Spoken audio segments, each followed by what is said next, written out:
Hello, welcome back to my studio, home studio. Um, I had a couple of requests that they want to hear about the creative process behind the song Deeper, which is cool. I'm glad that people liked the video that I did before. It's I really enjoy being able to talk about my process to you guys and show you what to do because to be honest, a lot of the stuff that I do I learned from other people and I watched them and I asked them questions and I went to SAE and I didn't pass that degree or that whatever diploma. I mucked around too much, but I did learn some things and I guess my main thing was just making mistakes and figuring out where I went wrong and what I do to get better at it. And I guess that's the easiest way to get into recording and writing is just by doing it, then learning tricks along the way. So I want to talk about this song Deeper because this really is the song that changed from when I was going under the name Ben Rig to figuring out that I needed something else. And I guess, in 2010 I released an EP called The Road, and it's all acousticy stuff, and I liked writing those songs and things like that, but it came to a point when I was starting to release this new music in 2018 that it just was really different, and I wanted to find a name that was able to articulate how I felt my songwriting was working, because the first EP I released under Ben Rig in the more rock vibe was called The Journey. It had like the start, it was a Savage Dream, Angel, and The End, and all of those songs I had sitting around for about between 2 to 3 years. Never got around to finishing them, and at the end of 2018 I went into the studio and over 4 days every day I recorded the vocals to one of those tracks, and it was a really cathartic process and I just let everything out. I was just writing what I felt, and what happened with that is that later on when I started writing some more stuff like Bring It Back Again, Slow But Steady, and If I Had a DeLorean, still using this name Ben Rig, and then when I released Deeper I figured that's when I needed to change. And when I looked back into sort of what I was writing about, what I was singing about, I really felt like I was channeling the stuff that I wasn't talking about to people, and I speak about it to people at times. Like I'm totally okay to accept and say that I have suffered from anxiety and depression, and it's something that it's not that I necessarily always struggle with now, but it's something that I'm aware of that's still there and it could come back. And so I always had trouble talking to people about it, but songwriting allowed me to just let that out. And Deeper came around July 2019. I'd come home one day and I picked up the guitar and I wrote the opening riff, and I was just immediately like hooked on that riff. And I thought, let's see where this goes and let's find out where this rabbit goes down this hole. I always like to use that analogy. And I think in about a day or two, I had finished the majority of it, and I was stuck in the bridge, and we'll talk about that later on and so forth. But by the end of it, I realized that after I'd written the lyrics, I needed to think of a name that matched what I was doing, and it just so happened that I landed on the name Channeled, because it felt like to me that I was channeling these emotions and these feelings through my music. And at that time I had no intention of being in a band. I just wanted to do it solo. And it wasn't until I'd played a couple of solo shows where I was using my backing tracks that I custom make, and I had my friend Prasanna Kumar, who I really respect, and I respect his opinion. I was really into his band Crimson Rain, and he was really into my band back in 2008 called Anything But Federal. And he said to me, "You got to get a band. You got to play this music live. You got to play it with people to share that energy with on stage." And it really pushed me. And so I'm glad I changed the name to Channeled, because then it became, like a group. And this seems to be a fan favorite, man. People like the song and they resonated with it. So I want to show you how I wrote it and how it's come to be and some of the things that I use and tricks again, just so that you could see, maybe it could help you in your process and your songwriting. So the song opens with this main riff. And it's quite common the whole time. this riff. So let me just go back to the beginning. I will show you that at the very beginning of the song, somewhere, here it is here, these two things, these scratches, I just have these, check this out.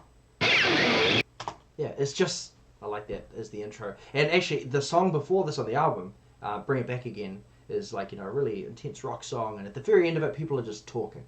And that was sort of my little thing to do with something I'm not going to talk about. But it just snapped straight back into with this massive thing. So let's have a listen to that, and I'll stick these guitars in. My stock standard way of approaching guitars for a big riff is put one left, put one right. And I think if I go and have a look, this is probably some of the simplest Helix plugins I had. It was pretty much me learning and playing around with this amp called the Rev Gen Red, which they just released on this version, the latest update, going through a Mesa Boogie cabinet and just a little bit of reverb. And the other side of that is a cartographer, and I can't remember what amp that's based off, but the Rev Gen Red is an actual amp. And so this is what it's at. This is this riff.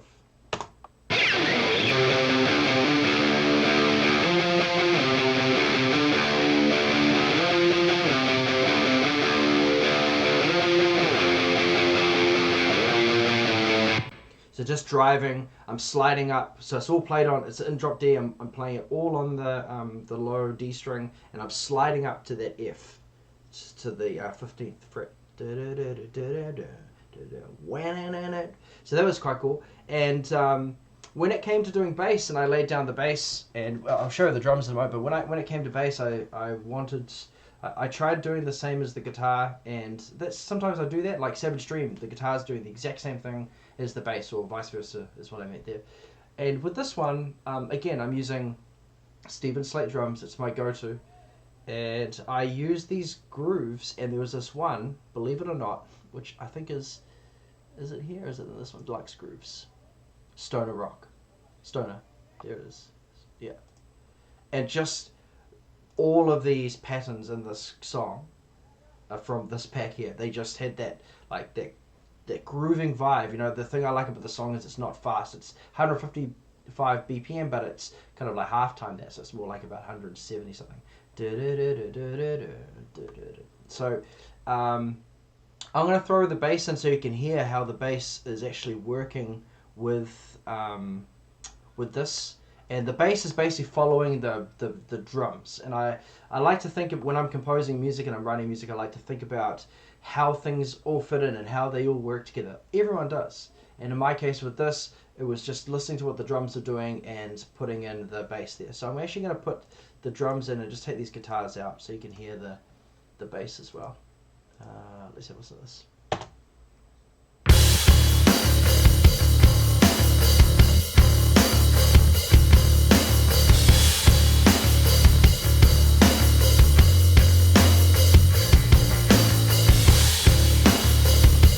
Watch this.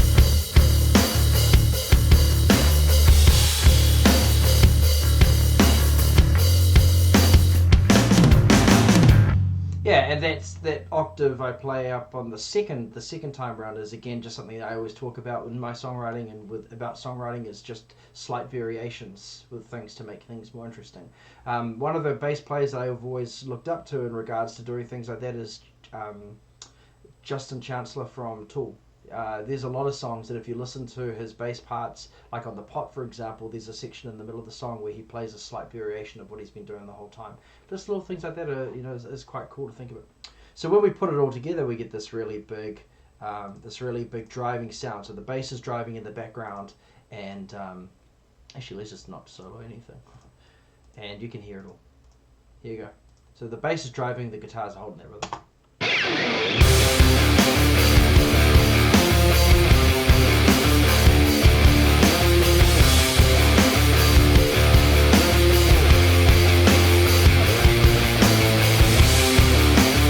Bass. Ready?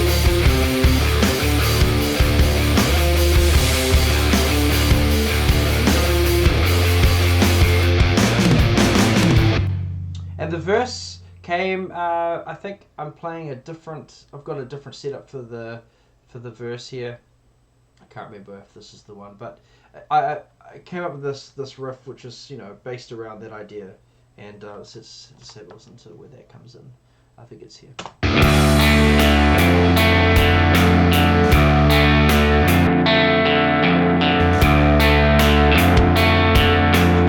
The bass is doing the same thing, it's just playing those root notes, but it's playing it on the higher D string, so that would, what we would say would be the third string, right? So if you ever listen just to these two things together.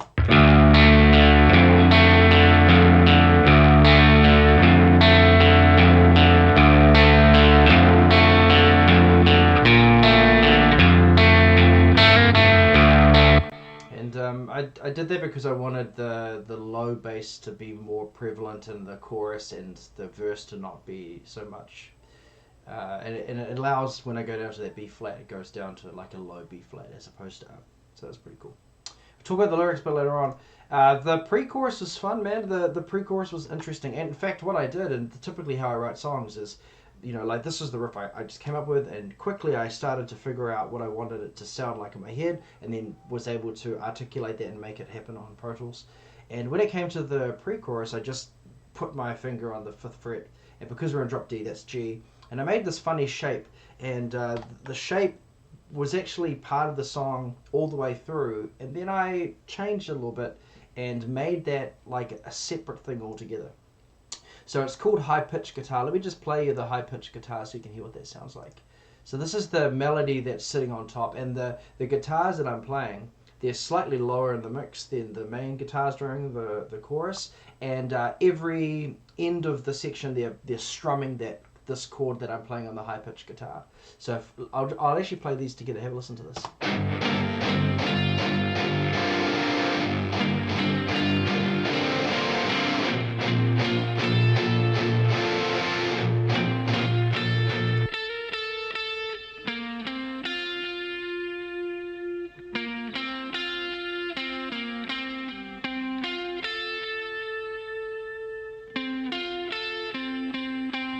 Yeah, and so when those two things go together, it's like do do do do ring ring do do do, and that pre-chorus is kind of ethereal and kind of a weird spacey sound, which is again when I get to talk about the lyrics and what I wrote about, you make more sense, right? Because this kind of feels like, you know, dark intro and chorus, so verse, and then this pre-chorus is kind of floating around, and then we just go straight back into the chorus, which is the main riff, basically. Copy and paste, man, in Pro Tools. Yeah. All that delay, we'll get there. We're getting there. And the second verse, same thing, man. Just the you know, as I've talked about this in the previous video, development. So in this one, the development doesn't really come until the second pre-chorus, and what I added there was this really cool synth sound, and if you listen to it, you'll notice it's there, and if you haven't heard it before, you'll hear it now. And I'm just holding the root notes down, so I'm playing G, and then I'm going up to B flat. Let's have a listen to this.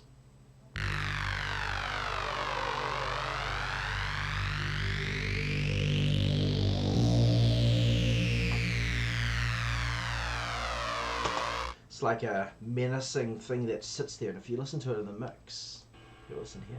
And I'm floating around inside this prison cell that I created inside my head, and I don't know how to get back.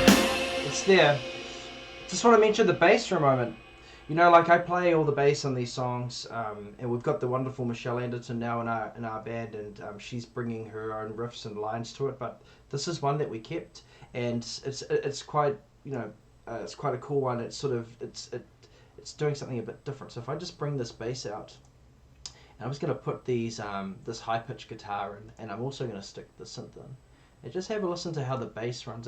It's driving. It's just ding ding ding ding, and it's got some runs. But have a listen.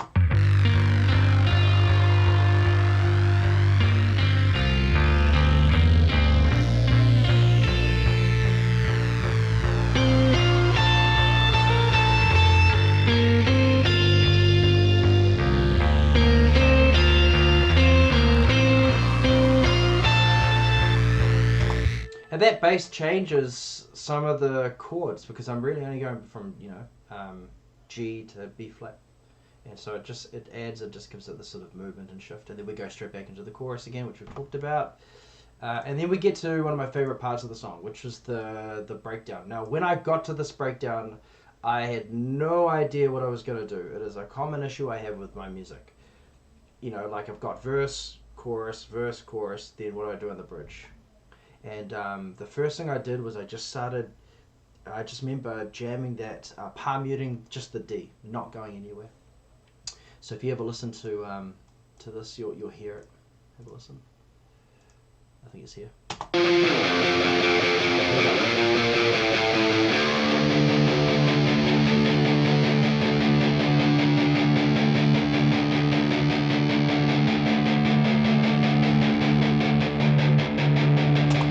Yeah, so that was just holding that menacing D. The bass is just ringing out, and then a couple of things happened here. I figured, well, why don't I play this main riff that I play in the verse and the intro and stick it on the octave, so playing it on the D string, which is the fourth string on the guitar now, same riff. And underneath it, I started putting like an actual chord progression, because there really is no chord progression in the intro and the chorus. It's kind of like it does go to F, does go to B flat, it go back down to A, but that's at the end of the like the section. So it's, but now we have this chord progression. We're going from D to F to B flat and then down to G. And so when I was playing this on guitar, my ears perked up and I thought, okay, I'm going to go here to G, and I'm playing this the C, because it's a da da da da da da, so C C C da. Okay, anyway, when I get to G on the palm muting, I resolve it because I'm kind of like in a sus4. And apologies for me using all this terminology, but I like to think like this when I can find a way to do so, because it helps me in my creative process. So I go to this B, which creates this like sense of hope for just this little moment, this major third sound. Have a listen. Here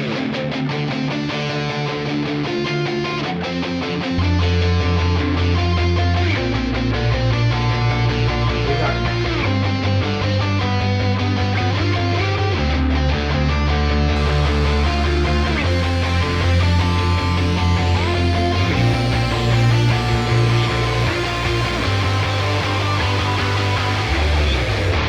Yeah, and then the guitar solo, which, to be honest, is not very fancy at all. But I've mentioned previously, and I always say, guitar solos. I love guitar solos, and I've always been inspired by guys like David Gilmour, because he can shred when he needs to, but a lot of the time it's just melodic and tasty, and it doesn't need to be super technical to be good. I like to sing along to guitar solos like Slash, man, like those are some iconic guitar solos, and in no way am I saying that I'm anywhere near Slash and what I'm doing is like Slash at all.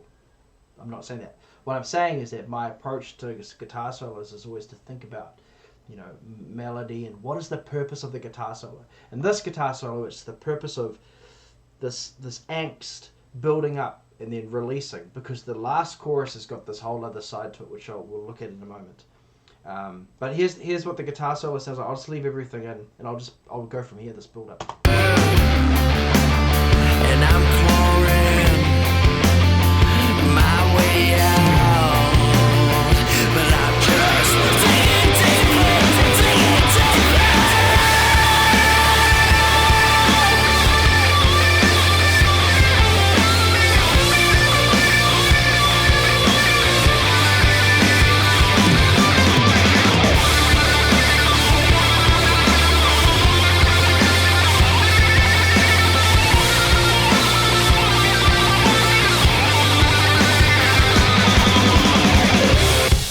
Yeah, and that's actually the first time in the whole song we get an actual chord progression happening in that bridge, which is why it's quite powerful. It's really fun to sing, and I will never forget when I was standing there coming up with what I was going to sing in that breakdown. I just decided to sing the chorus lines, but at a lower level, more like intense and visceral, and then at the very end just like get angry and let it all out. And it was really fun to do. I just remember feeling really good about that section. So then we go into the last chorus. Now the last chorus, to do a couple of things here. I changed the The drums aren't playing an open hi-hat now. They're riding the crash. I love riding the crash. And there's the guitar solo that was playing is still playing, but it's now just like doing some like funk vamps on like D. So it's just playing like the last 3 strings on the 10th fret. Dun, dun, dun, dun, dun, dun. So if you hear it, actually, the reason there's 2, I've got 2 here, commit. Okay, and the commit is because for me to do my wah-wah sound, I actually had to load up the plugin and manually move it with my mouse to get the wah sound. So let's just have a listen to this commit here. I think it's here.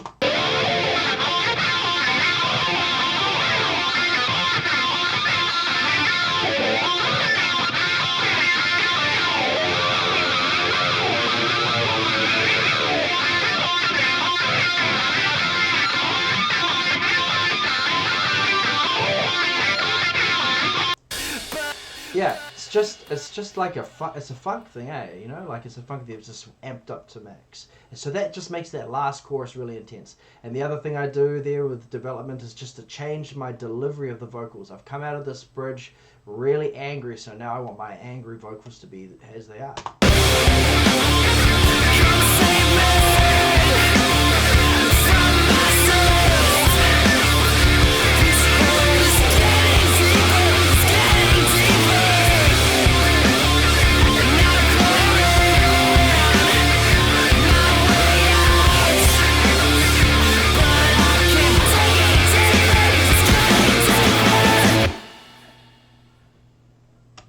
Yeah, so that ending is, you know, like you can see the name of this is Vocals Test, because I was just testing vocals at the time and they just ended up being the ones I liked.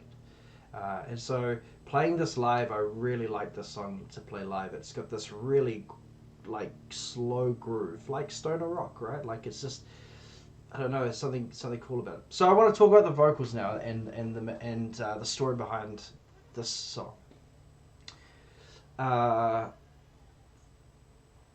At that time, July last year, 2019, I was sort of just coming out of a pretty dark time of my life again. You know, ups and downs all the time, and I just wanted to write about how sometimes, you know, decisions you make can make you feel something, you know, and sometimes you can really resent yourself for things that you've said and things that you've done, and I wanted to try to capture that. And the verse is just about, you know, if the, you know, people who I know of, and people, you know, even sometimes myself, where I feel like I've had a bit to drink and I'm just drinking too much or whatever, and it's not a good place to be, man. And the pre-chorus is kind of like the reflection of that, and just realizing that I'm floating around in this prison cell that I've created in my head, and I don't know how to get out, and time is running thin. We only have a finite amount of time in our life, and we also have relationships and things. And then the chorus comes back with angst, and I'm singing about you know, somebody coming to save me from myself. If I can't look after myself, somebody needs to come and save me. And one of the lines I really liked was clawing my way out of this hole. And I just was visualizing, you know, when you're stuck in a deep place, you're trying to do what you can to get yourself out. And if you're clawing your way out, eventually that hole, like it's a common metaphor, is that you just dig in a deeper hole. And that's really what the song is about, is this whole concept of knowing that you're in a bad place, asking for help, or knowing that you need help, asking for somebody to come and get and save you, and then not being able to. And that's why, to me, the bridge and that last chorus, especially going into that solo, when we play this live, it's therapy to me. It feels like I'm channeling this feeling out, and it's fun to play. It's not a very difficult song by any means. It's just fun to play. I really enjoy this one. So go and have a listen to it. Go and tell me what you think about the song. You know, have you learned something from it? If I just quickly go over the process of tracking and things. So the drums, I split the snare out, so I've got more control of it. This right riff is I'd never rename stuff. I should really. it's just the main riff. We've got these the main guitar riffs. I have pre-chorus so that I can adjust the volume of it and tone of it. We've got this synthesizer that you'll hear show up every now and then. The fade guitar is pretty much exactly that, man. It's just me allowing myself to fade out from the intro and the first chorus. Quite simple. Scratch is the very beginning. High pitch guitar. Actually, I didn't show you before. I have two guitars doing this in the pre-chorus. This high pitch one's got like a pitch shifter on it, but together it's exactly the same thing. Just sounds really cool. And the bass, and then I've got all these vocals, and there's actually not many vocal tracks, man. There's, I've got my verse stuff here, which I comped. I've got my chorus. I've got the verse again. I've got this chorus again. I've got this little thing here, which is me just saying it's getting deeper. It's getting deeper. And then I've got the bridge, which is actually still just sitting on the verse track, man. And then the last chorus here. I don't know what this one is. What's this one here?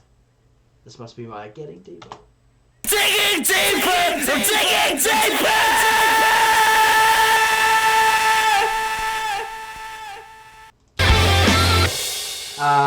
Lots of tape saturation. Some of my plugins that I like to use, so for my vocals, let's have a look here. So Saturation Knob is fantastic. Such a cool plugin. Just really slams the vocals and makes it distort. And it's an effect. It's something I desire for a particular sound.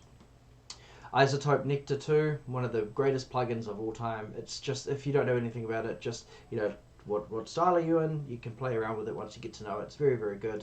And then, in fact, I turned off the CLA vocals here. I think I have them on in this must be the verse here. This must be the chorus. But yeah. And then my plugin chain for the ending is, as in when I'm mastering, is just always this mixdown plugin.